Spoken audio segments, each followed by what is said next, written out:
Kung gusto mo maging successful in trading, you need to have these 4. So sabi kasi natin mindset. So dapat hindi lang mindset. Dapat number 1, you have business set. As a trader, dapat ang mindset mo is business, hindi employee. Kasi if employee ang mindset mo while you are trading, ang mangyayari dyan is pag kumita ka sa trading, uubusin mo. Pero pag nag-isip ka as a businessman, nakuha mo yung business perspective, kino-compound mo yung pera mo. Eh coach, ba't ganun? Grind ako ng grind pero parang walang nangyayari. Ito na yung next. Baka hindi okay yung emotional set mo. Hindi okay emotionally. Dahil you have baggages. Meron kang mga dinadala. Ano yung mga baggages na yan? Blame, anger, guilt, and shame. Kaya hindi ka maka-breakthrough sa trading mo is because may dinadala ka, ang hilig mo mag-blame, matalo ka lang ng konti, nagagalit ka agad, or guilty, you have the feeling of guilt, na lagi mong biniblame yung sarili mo, or having shame, na lagi mo naalala na you are not good enough. So next, body set. Ano naman yung body set? Eh coach, okay naman ako sa business set, okay naman ako sa emotional set, wala akong baggages. Okay, so itong emotional set, tawagin na lang nating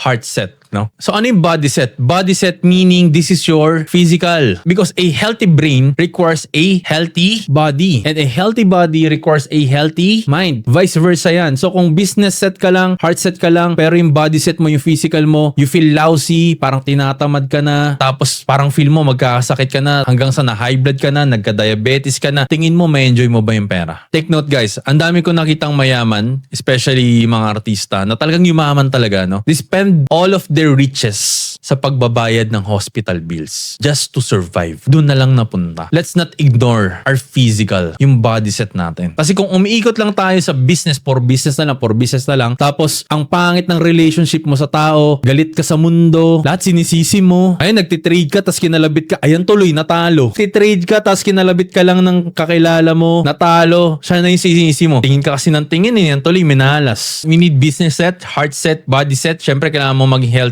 And last but not the least, ayan, spirit. Okay, so ito guys, medyo controversial to and I believe ito lang yung ma-share ko sa inyo in my own opinion. Spirit, of course, dito na yung connect to your source. Connect to your source. Bakit connect to your source? Kasi pwede kang work against God, work without God. So marami din ako nakitang ganito. Okay yung business nila, okay yung heart set nila, okay yung body set nila, pero wala nito. Alam niyo kung ano yung nangyari or naging ending? Naging ano sila? Lost. Walang direction. Di ba ito yung success nila ngayon? Bumalik na naman sila, nag-default na naman sila. Or in other words, nag-relapse na naman sila kung saan sila galing. Why? Kasi, ito tatandaan nyo guys sa success. Pag naging successful kayo, dumating ang pera sa'yo, dumating ang opportunity sa'yo, God is with you. But always remember, the evil is also with you.